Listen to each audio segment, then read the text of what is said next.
Well, good morning, everybody, and welcome to this meeting of the Licensing Subcommittee. The first item of business on the agenda is to appoint a chairman for this meeting. Councillors, could I have a nomination, please? Councillor Dave Harris. Any other nominations? No? Okay, in that case, Councillor Harris, you're appointed as chair, and I'll pass over to you. Thank you. Thank you very much, Matthew. Good morning, all. That's a procedure we have to go through for our own purposes, but you understand that. Welcome and announcements from me. Welcome to this meeting on Wednesday, the 9th of August. I am Councillor Dave Harris. I'm the Councillor for Beerchurch Ward, and I will be chairing the meeting, as you heard this morning. To begin with, there are a few matters of housekeeping. With the exception of the Democratic Services Officer advising us, would participants all mute their microphones unless they are invited to speak. I will ask for the item of business to be presented, and then we will be proceeding in accordance with the hearings procedure guidance, which will ensure that anyone who wishes to has ample opportunity to address the committee. To summarise that procedure, I will invite the licensing officer to present the report, then invite the applicant to present their case. Members of the public or all their representatives who are parties to the hearing will then be invited to make the case to the subcommittee. There will be an opportunity for any clarifying questions from the committee or any other party. I would direct the attention of all parties to the information set out in your agenda packs at pages 5 to 9, which details how this hearing will be conducted. I would remind those attending, as a representative of the interest party, they are required to limit the scope of their comments to the contents of the representation that has already been made and may not add any additional information of their own. We may have a break at 12:30, subject to the progress of the meeting. Introductions, I would ask each of my colleagues to introduce themselves, starting from my right-hand side. Councillor Roger Mannion, Tiptree Ward. Councillor Carl Powling, Mersing Pyfleet Ward. Matthew Evans, Democratic Services Officer. Sarah White, Licensing Team Leader. Rebecca Strawn, Legal Advisor. Tony Stone, Head of Amusements, Hollywood Bowl. Darrell Lewis, Chief Operating Officer for Hollywood Bowl. Ewan McGregor, TLT Solicitors, representing the applicants. Thank you very much indeed for that. So substitutions, there are no substitutions, I take it. Matthew, they're all okay. Item 4, declarations of interest. I invite councillors present to declare any interest on any items that are on the agenda. Members? None. No, thank you. So item 5, the meat of the day. Application for an alcohol licensed premises gaming machine permit under units L1 to L4 Northern Gateway Leisure. I would invite the licensing officer to present the report. Thank you, Chairman. So an application has been received for the alcohol licensing gaming machine permit for the units, as you've mentioned. The application is seeking 5 Category C and 50 Category D machines. As outlined in the report, the site currently has the benefit of 2 alcohol licensed gaming machine permits, and the matter is coming to the subcommittee for determination in line with the council's policy, Chairman. That's all I have to say. Thank you. Thank you very much for that brevity. That's brilliant. Would I invite the applicant to make your representations, please? I will try and be brief, but maybe not as brief as your licensing team leader. As long as you like. I was when you said that you will be breaking at 12:30, I looked at your legal advisor, and if we're still here at 12:30, then something has probably gone slightly awry. But good morning. Good morning. This is an application for a gaming machine permit.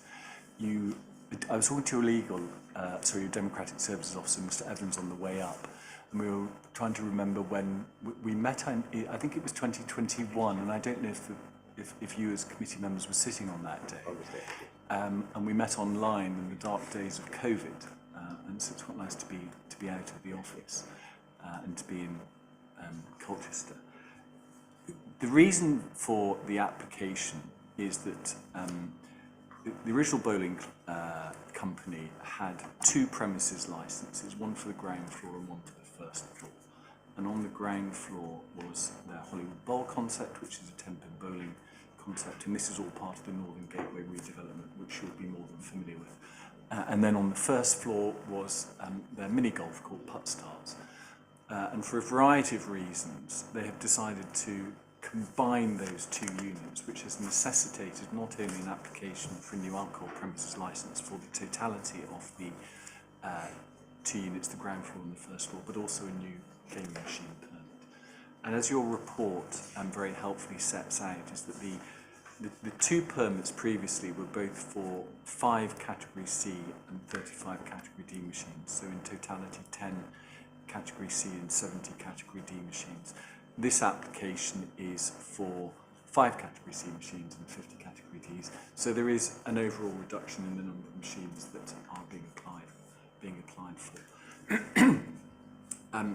Just to give a little bit of sort of colour to this, is that the Original Bowling Company are the single largest operator of 10-pin bowling centres across the United Kingdom. They have in excess of 60 sites, and then their Puttstars operation, 5 or 6 sites currently operating, and it is something that they are developing across the country.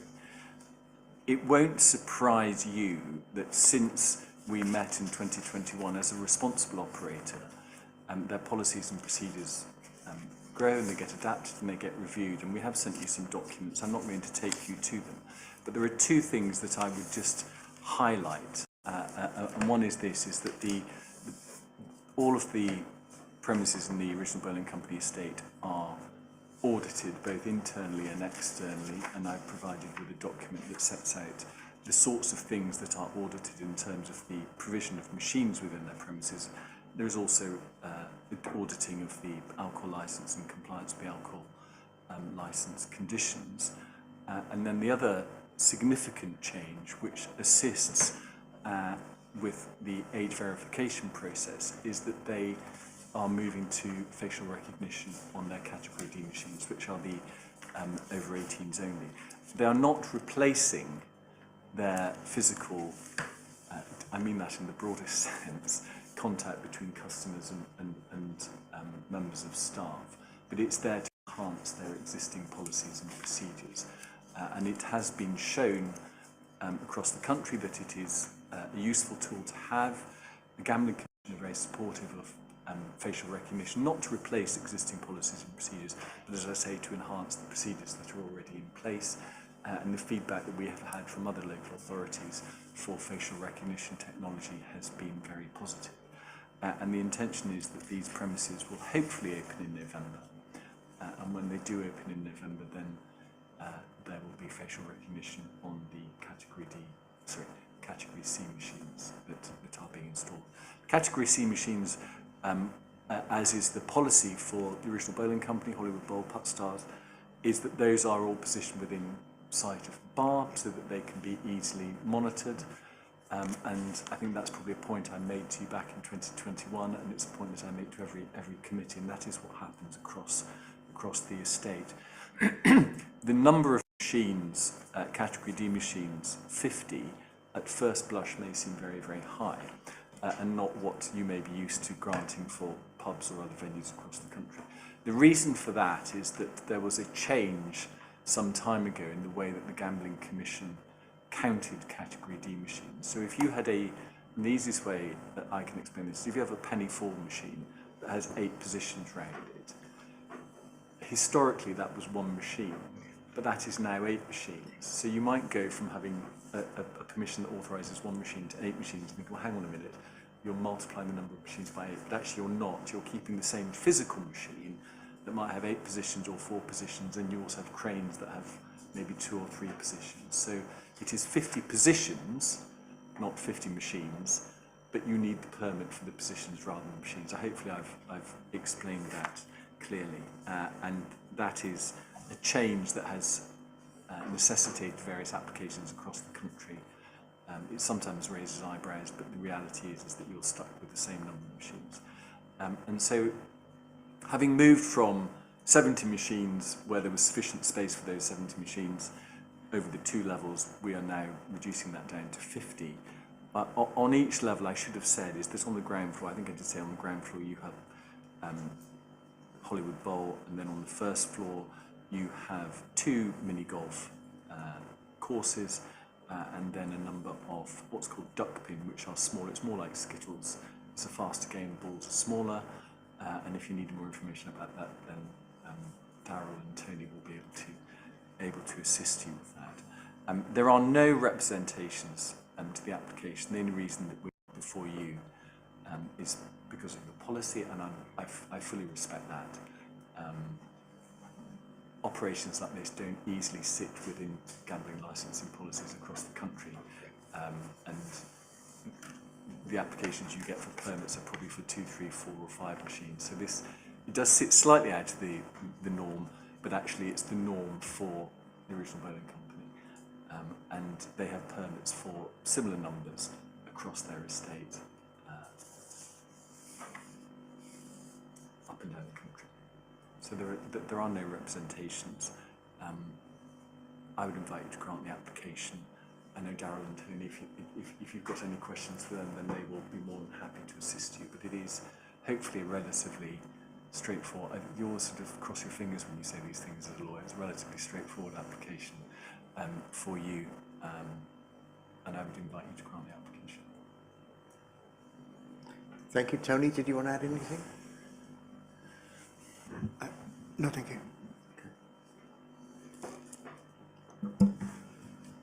Only that we're still fantastically excited about operating in Colchester. This has been on our wish list for a while, and I think really just to mirror what Ewan had said, we built in York 2 separate centres. So the reason for the change is in York we had a Hollywood Bowl downstairs and a Puttstars upstairs, and as things progress and you look for changes in terms of customer flow, this is about the Hollywood Bowl brand is stronger than the Puttstars brand, and actually the opportunity to cross-train your team so that you can deliver great service over both levels and not have a separate uniform. So this is a very practical approach, and I guess the only other point to note is everything that we're putting in here is already out in. So there's no new technology, there's no, we have duckpin bowling out in our centres, so there's no new product that we are not confident that we can operate to the highest standards. So, yeah, they would be my only add-ons. Thank you. Thank you very much. Just very quickly, it's probably not directly related to the application, but so you have a sense of the scale of these premises, is that they will be employing between 50 and 60 people across the site, so local people, full and part-time jobs, in different roles. The manager of the site is a very experienced manager, and as you'd expect when new sites open, it's important there's an experienced manager who comes down. He's coming down from Norwich, but the recruitment will be local. Thank you for that. I've got a few questions, but before I bring my own questions in, I'll give Councillor Cowling a chance to answer questions first. I haven't got any at the moment. Councillor Manning? I think my only question is regarding the facial recognition. I know from experience, when they've been used in other areas, let's talk about airports, for example, they're good, but they do have a habit of failing at the most important time. And the reliability of the software is not the best. Now, I've read the data that you've provided here, and it looks like, and I say looks like you've got the systems in place to deal with failures. So do you have any idea of what the reliability of the software is? Yes, thank you for raising. The facial recognition that we've added into the business, it's quite new. We will be the first operator in the UK to operate that in all of our businesses. At the moment, the success rate is 99.7%. We have, as mentioned before, this is an enhancement to our current policies and procedures. So it's an add-on to ensure of no underage gambling and so forth. The technology has been welcomed by a number of councils, which we've invited to come and have a look, and also the Gambling Commission. Okay. You Sorry, sorry. You say 99.7%. How has that been measured? I mean, where's the evidence that, or how is the evidence gathered on that? Because you say it's a new bit of kit, a new bit of software, and I know from experience, as both a software designer and working in the business, that these are not exactly the best bits of kit at all times, because you're looking, I guess, for at least sort of 99 to 100% success rate to be successful in terms of your business. It's important, but I don't know, how is the 99.7% measured? Is it just by activities and your staff saying, yep, we know that works and we've seen it working and everything else? Or is there any other measure or quantum? It's a good point. We test the machines on a daily basis, and we also have external auditors that we use, Serve Legal, that will come in, and they will also engage with an auditor to go in and play the machines and report on those as well. Hence the reason where we've got the 99.7% from. Thank you. Satisfied? Thank you very much, Councillor Mannion. I've got a couple of questions. One of my first questions with the reasons for change, where you very eloquently explained that, so thank you for that. I'll tick that. My second question was about the visibility of the C machines. I've looked at the map, and it looks like you've covered all the bats and bases, so they will be set in place forever under this licence and the Gambling Commission, I'm guessing, forever, to make sure they're not moved around in cleaning and etc., to make sure they're not moved out of that range, because you need staff to view those, don't you? That's am I right in saying that they're always set? I think the way that we've always presented these applications is that we can give you an indicative location of where the various machines will be. But the reality is that once the premises are up and running and operating, and you see that in same as supermarkets, that certain things work well in certain places and certain ones. So if you have machines that are underperforming in a certain area, then they might be moved from over here to over there and within the licensed area. The only thing I can say to you in relation to Cat Cs is that whilst they may not be in one set position, they will be in full view of the bar, so that they can be supervised. And they may be moved from one side of the bar to the other, or they may be moved in front of the bar from there to there, but they will always be in full view of the bar. But the location of the machines across the licensed areas of totality may move. That's absolutely fine, thank you, thank you. My next question is about the code of practice, and it talks in there about, and this is the Gambling Trustee, the bans. I mean, do you ban people? I mean, it talks about in detail about people that are misbehaving, or do you operate a banning system? Do you have some sort of record how you do that to make sure you can comply with that? So I suppose there are two points around that. One is in general terms, in terms of people's behaviour within the centre. If people are misbehaving, you're not straight out on your ear, but you would be asked to. It is a family environment, and so you would be asked, reminded to behave in a way that is conducive to what it is that Hollywood are trying to achieve.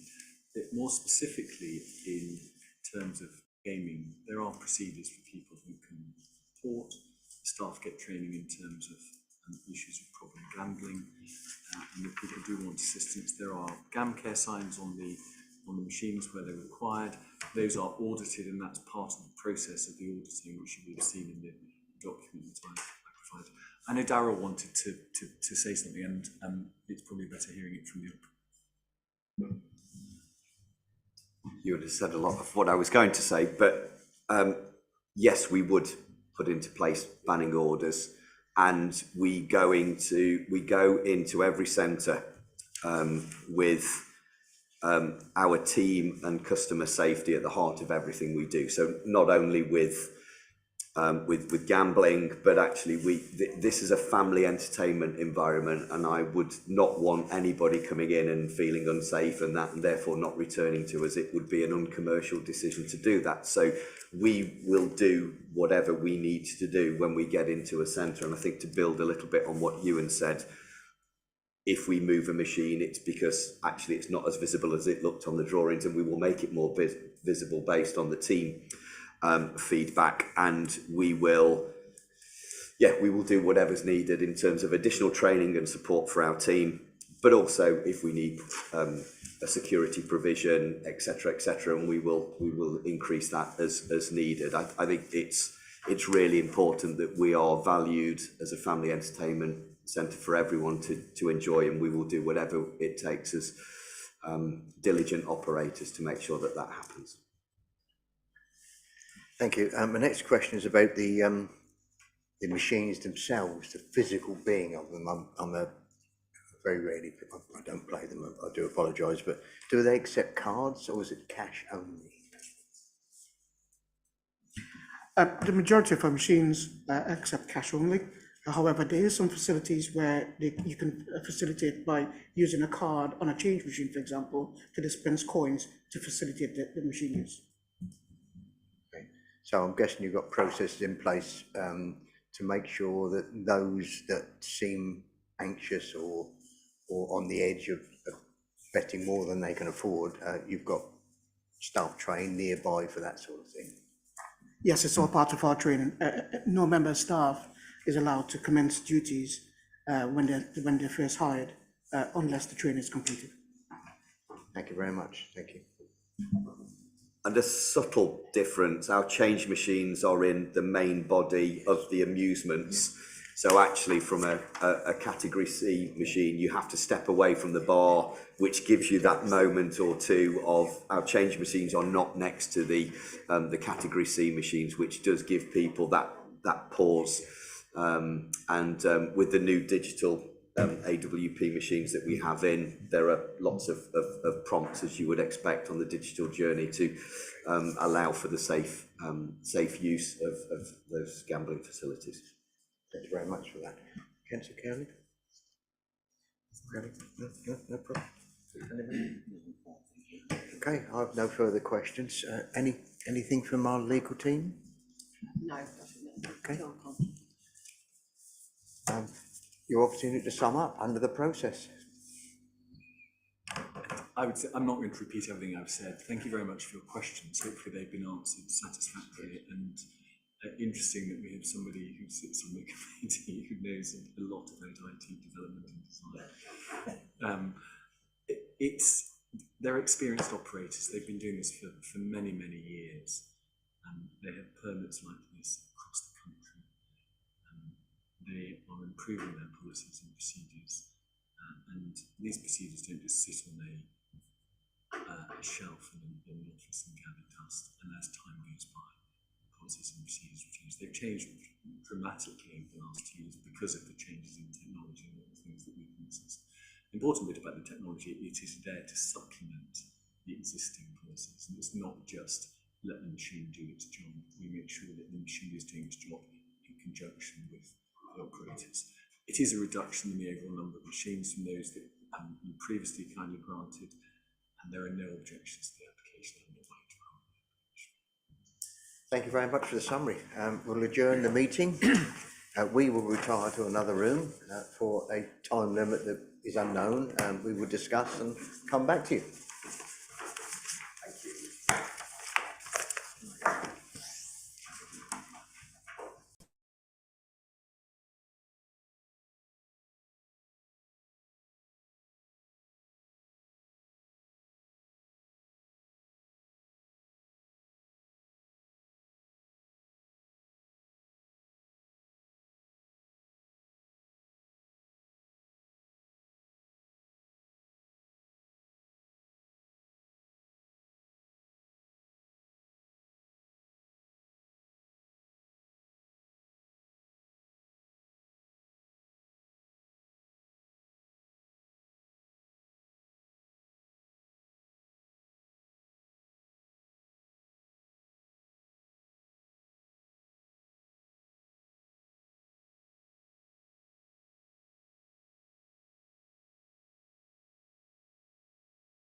reconvene the meeting. Thank you very much. Thank you very much for giving us time for our deliberations. On agenda item 5, following our deliberations, the licensing subcommittee has reached the decision to grant the licensed premises gaming machine permit applied for by the original bowling company in respect of the premises units L1, L4, Northern Gateway Leisure, United Way, Colchester, CO4 5UP. The permit authorises the provision of 5 Category C gaming machines and 50 Category D gaming machines. In reaching its decisions, the subcommittee carefully examined all the documents submitted and considered all the representations made at the meeting. The subcommittee was particularly assured by the policies and procedures that have been adopted by the applicant to mitigate against gaming harms, including staff training programs, self-exclusion policies and machine placement. And we wish the company well. Thank you very much. Meeting concluded. Thank you very much. Thank you for your time. And as Darryl said, very excited about coming to Colchester. Good. Well done. And is it November? We got that right? As we're building contractors, etc., it will be hopefully before Christmas. Well, we wish you well. Yeah, thank you. May even pop my grandchildren along. Fabulous. You'd be We very look forward welcome. to You'd be very welcoming you. welcome. And you can test out the facial recognition to see if you.